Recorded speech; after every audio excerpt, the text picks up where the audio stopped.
want you facing the Secretary General on this side of the table. If you look on that side, the Secretary General will sit here. Okay. Be my pleasure. This is Secretary. Oh, I beg your pardon. I'm so sorry.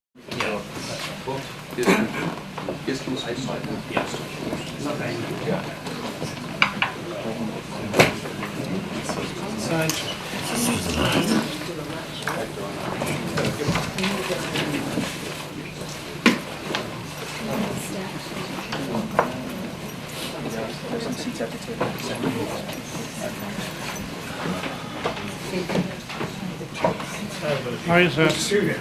Thank you, sir. 23, right? So, yes, Victor, you might want to be one through this chat. So for there's no room for us in the end. Tut das vielleicht schon. Yes, let us Herr Deutschland, Herr Botschafter Folger, Herr Albin aus Warschau, Herr Botschafter Folger, Roman Kent aus New York.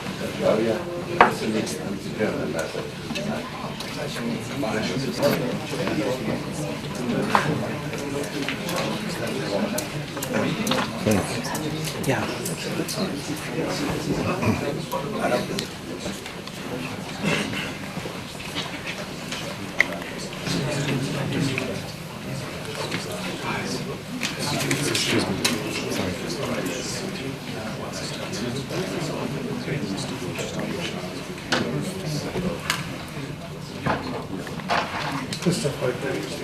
Hello, this is Antoon. This is very pleased to meet you. The American ambassador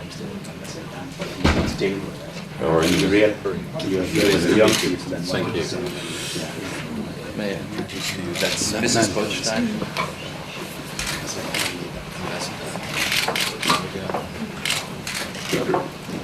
See you all. Good. See you. In Auschwitz einhalten, Mr. Albin, Albert from Warsaw, and Mr. Roman Kent. Can't do it tomorrow. Yeah, we're leaving Auschwitz. My last act is to do this afternoon. Yeah, down whatever. And yeah, and that's Ambassador Dan from the How are you, United sir? States. Standing for that. Yes, thank you. Nice to see you. How are you, sir? Nice to see you. How are you? All the way back.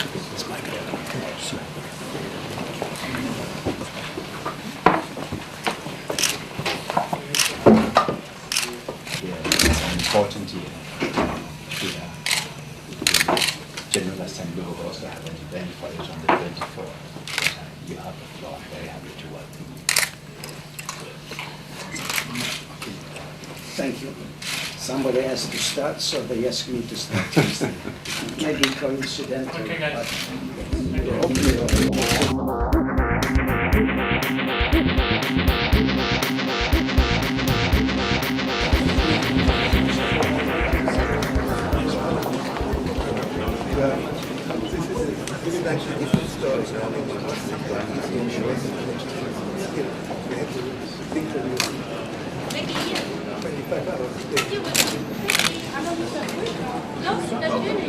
Komm hierher.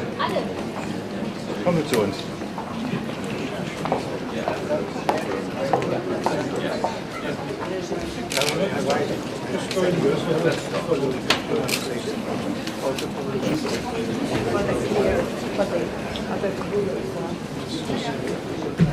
do come in so we can get underway.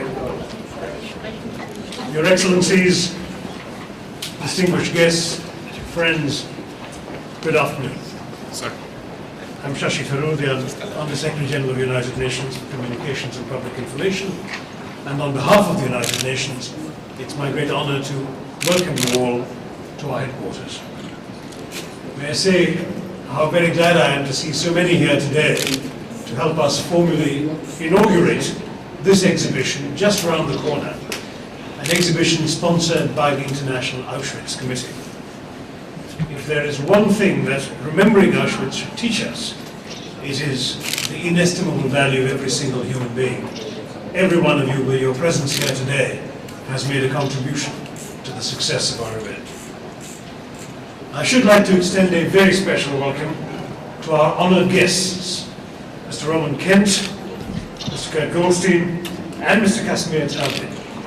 All three of them Auschwitz survivors and members of the International Auschwitz Committee who have just been received by Secretary General Kofi Annan upstairs. This exhibition, which is titled Afterwards It's Just a Part of You, and we have brochures here, Visits by Young People to Auschwitz-Birkenau, is one key part of our international commemoration of the liberation of Auschwitz-Birkenau 60 years ago. That commemoration will culminate in a special session of the United Nations General Assembly, the Assembly of Representatives of all the world's governments, on Monday. On Monday, the world will focus on the death camps and the symbol they have become of rampant racism, inhumanity, and attempted genocide. But this exhibition, although it is smaller in scale than Monday's, is very dear to me, to all of us in the United Nations, and to the aims of my department, the Department of Public Information, because it does not merely remind us of the horror. Instead, it seeks to inform and to inspire a new generation of young adults, and to help them to understand the crucial importance, the critical importance of remembering and learning from history so we can build a better world. The exhibition grew out of the visits of young people to the camps. Many of the young people who were instrumental in the creation of this exhibit are with us here today, and I think the journalists will see there are a lot of young people present. They speak of their journey as a powerful and thought-provoking experience, a journey that has profoundly influenced them personally, politically, and morally.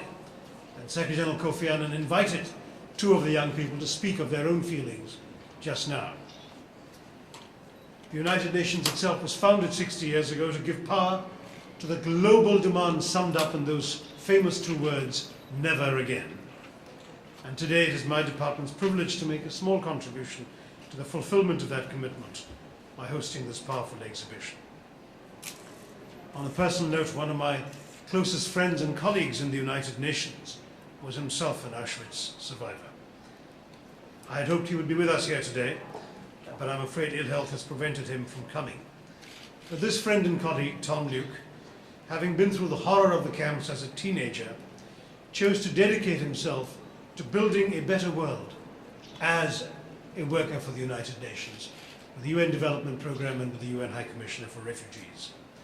For me, he personifies the link between the liberation of Auschwitz and the birth of the United Nations, and reminds us that the values of this institution are founded in the horror that the three of you have endured. Let me now pass the floor to Mr. Roman Kent, the Vice President of the International Auschwitz Committee, who knows what this exhibition is all about. Mr. Kent. Thank you. Thank you, Mr. Anderson. Your Excellencies, my fellow survivors from Auschwitz, and of course the young people, the future generation to which we have to pass the torch. As a prisoner of Auschwitz, just attempting to stay alive in my hopeless day-to-day existence, I could never dream that 60 years later I would be standing here before you at the United Nations opening an exhibit on Auschwitz. What is Auschwitz? Surely it is much more than a word. Now, today it is a symbol of evil. Let me put it another way. When speaking about World War II, we soon realized that Auschwitz has acquired a meaning of its own. It represents evil, first and foremost, the most terrible form of evil the world has ever offered. No matter how much one studies, how many books one reads, how many survivors one can talk to, or how many degrees one receives in the study of the Holocaust, the non-survivor can never get a partial picture of the agony, brutality, and bestiality that occurred daily in concentration camps. Auschwitz is the prime example. What happened there is totally inconceivable, beyond man's wildest imagination, and as such, it can only become an abstract for the non-survivors. How can one document the smell of burning flesh which filled the air? How can one describe the living skeletons, still alive, just skin and bones? How could one hear their voices, touch them, console them, give them medical assistance and nourishment? Many of us came to Auschwitz not knowing each other in other life, but many of us left together in the form of the blue smoke emanating from the chimneys. The few of us who were fortunate enough to have survived can neither forgive nor forget. Forgiveness can only be granted by the ones that were killed, and they are dead, and their voices can no longer be heard. We, living survivors, dare not to forget the millions who were murdered, for if we were to forget, then the conscience of mankind would be buried alongside the victims. Thus, it is our obligation, it is the destiny of survivors and the German nation to carry the burden of this horrendous crime from now to eternity. It is also our obligation to instill in our children what happens when prejudice and hatred are allowed to flourish. It is my conviction that only through education can such a calamity be prevented from happening again. We must teach our children tolerance and understanding, at home and in school. For tolerance cannot be assumed, it has to be taught. We must instill in our children that hate is never right and love is never wrong. This is the reason why we are working with a number of young students, which you have seen here today, to prepare them this exhibit and teach them the meaning of tolerance. Lately, the world was greatly distressed and saddened by the unfortunate events which took place in the Southeast Asia as a result of the horrific tsunami that unexpectedly swept over numerous countries. I must acknowledge the significant contribution of the United Nations, where we are staying today, the individual governments, and the public at large for their immediate response and help to those in need. It is truly heartwarming to see how mankind has come to the aid of others when people needed help. And it is heartwarming to see that the hungry homeless are receiving help almost immediately. As a survivor standing before you today commemorating the 60th anniversary of liberation of Auschwitz, I cannot help but think back to the time of the Holocaust and question why the same response was not available to us in our time of need. After all, in Auschwitz alone, 10,000 human beings were killed daily. No, really not killed. They were brutally murdered and burned to death. At that time, why in heaven's name there was no widespread recognition of the brutal acts being perpetrated against their fellow men on a daily basis? For the facts were known. With a proper immediate response, surely much of what transpired could have been prevented. What occurred during the Holocaust was not a result of mother's nature. It was man's inhumanity to man at the highest level. In a simplistic way, I can say one word why the tragedy of Auschwitz happened. The word is indifference. Indifference. For the world knew. They knew the facts. The facts were known, just as they were known about the atrocities in Biafra, Kosovo, and many others. And yet, the world did nothing. Maybe we are right now experiencing an awakening. And maybe today, the world is finally changing for the better. It seems that there is a visible proof of compassion and involvement instead of indifference. This is progress. Thus, I want to hope, against hope, that there is a brighter future for mankind. Perhaps, just perhaps, we are finally realizing that we all live together on the same planet and we are all one people. Thank you.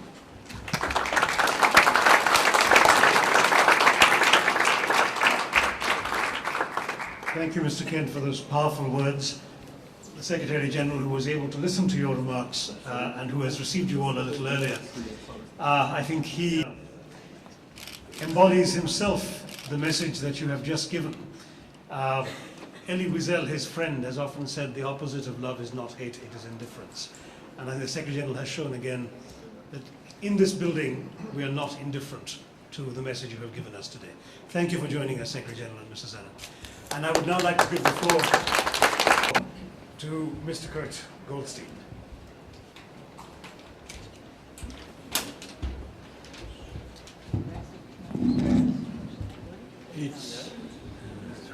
Ladies and gentlemen, it's not easy to speak after this excellent speech over what happened in Auschwitz that my colleague Roman Kent has made now. So let me say a few words. When we founded 57 years ago the International Auschwitz Committee, we decided that our duty was to make understand the whole world what was Auschwitz. And when 10 years ago we opened the first time here in this United States an exhibition over Auschwitz, it was made to try to make understand people which saw this exhibition what was Auschwitz.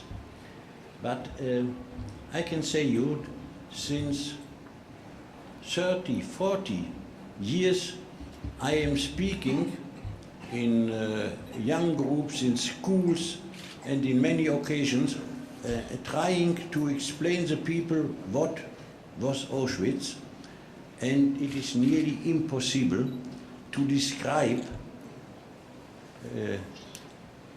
young generations what we lived in Auschwitz, what I lived in these 1,000 days, 30 months, 3 years that I passed in this camp, which was a hell on earth. Permit me to tell you over the deepest minutes which I lived in Auschwitz in the camp which I was, the Auschwitz mining working camps, every 8 or 10 days. Every 8 or 10 days we had the damned selection when the SS took people which was not more able to work, they put them, they throw them on the car and brought them to Birkenau to be gassed. But the next day or 2 days later, new people, new men came in our camp to work with us. And the second or third day, 2 or 3 or 4 of these new people came to me and asked me, you can help me to give an information to my wife. When we arrived, was put on the other side with my children.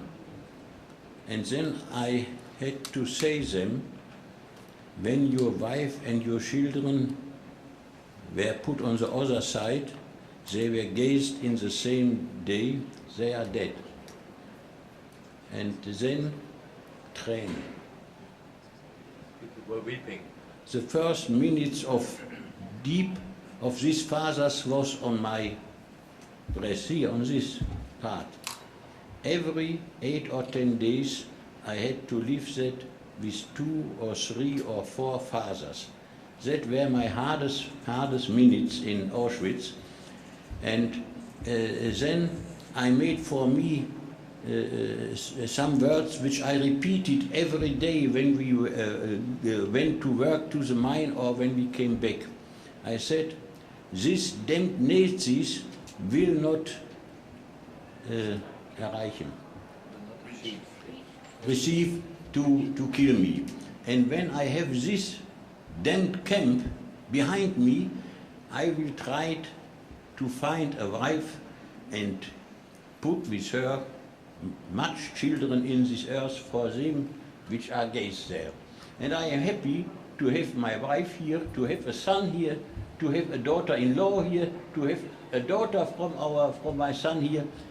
That are happy minutes, and for this time I lived all this time. 90 years I have, and I will continue to fight for make understand much people what happened in Auschwitz.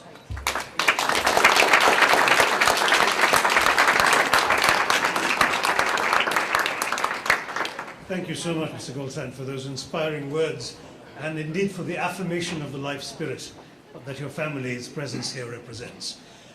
We are very honored that we have today the permanent representative of the Federal Republic of Germany, Ambassador Günther Pleuger, and I would invite Ambassador Pleuger to say a few words.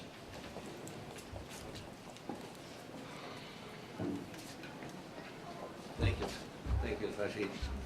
Let me first of all say how moved I am to be able to be present today here. And I have listened with great emotion to the bearing witness of those survivors who have come here today to open this exhibition. And I think that the United Nations is the right place to open this exhibition and to have it here. Because, as Shashi said before, what has happened in Auschwitz has had a result. The United Nations was founded because of the terror and the horror of the Second World War, and the Charter itself says that we should work together as an international community to spare future generations the horror that your generation, the generation of the survivors, has gone through. And the Secretary General, who received you earlier, has said a short while ago that the world is at a road fork, and I hope that we will choose the right way for a future that is brighter than the present of the survivors have been through in the horror of Auschwitz. I would like to thank the International Auschwitz Committee to have made this exhibition possible, and I hope that as many people, especially as many young people as possible, are going to see it. Because if something is being taught by this exhibition and by the memory of Auschwitz, that is that human rights are indivisible and that the dignity of man is the most important thing that we have to defend and that we can defend. And I agree with what was said in the meeting with the Secretary General by the survivors. We have to carry the torch further into the younger generation so that what has happened in Auschwitz can and will never happen again. Thank you very much. Thank you, Günther. And one final word, I would invite Kari van Lagerfeld to tell the press here a little bit about the exhibition, and then we will have a chance to view it. Ms. van der Lagerfeld.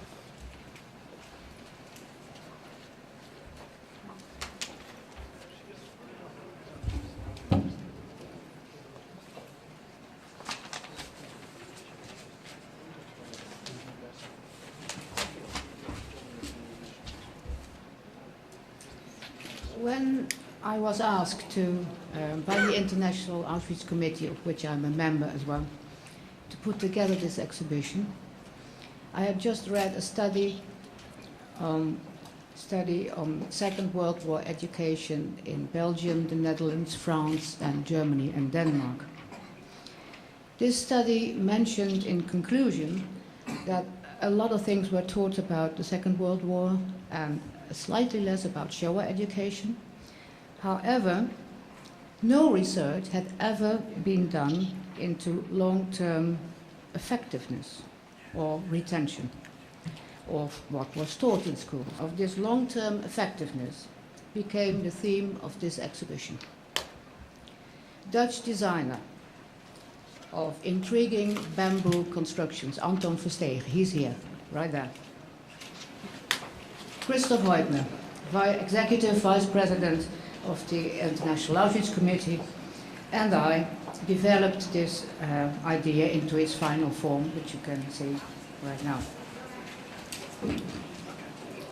At the turn of the century, this exhibition was shown in the European Parliament building in Brussels. Afterwards, 2 years later, in the Willy Brandt House in Berlin.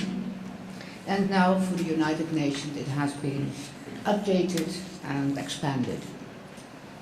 A few new young people have been added, one from South Africa, for instance, one from the United States, who just recently spoke to Secretary General Kofi Annan.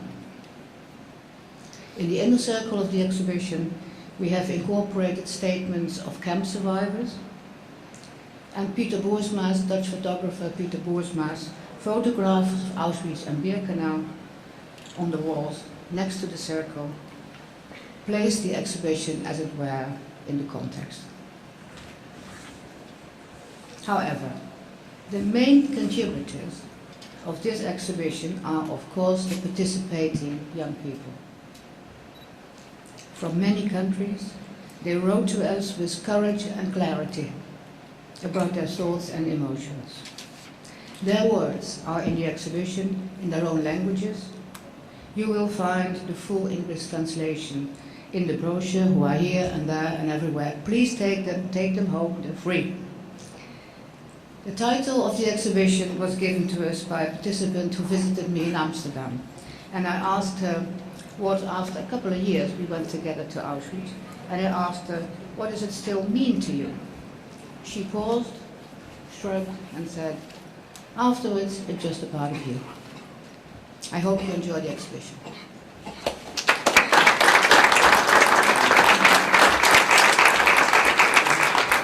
Thank you, Mr. Van Lagerfeld. I'd like to thank you all for attending, in particular, once again, our 3 Holocaust survivors who have graced us with their presence and the power of what they had to say to us.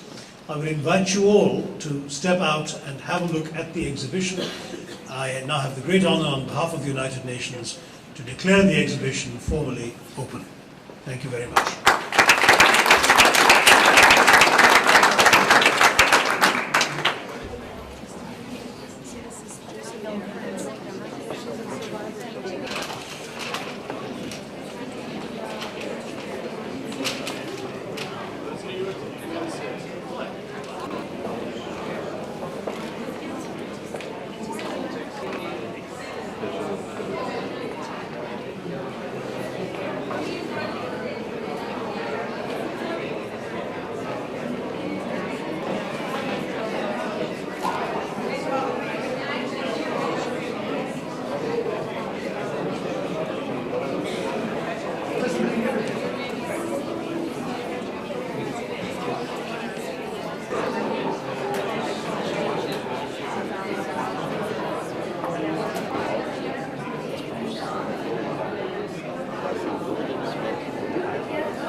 everything is so dead.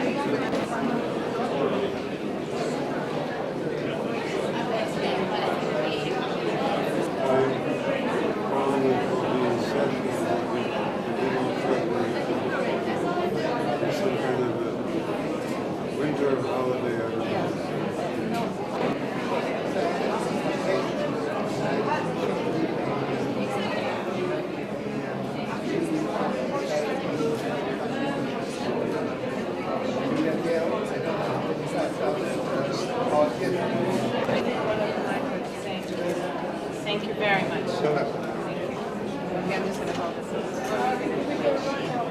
Okay. Come downstairs. Okay.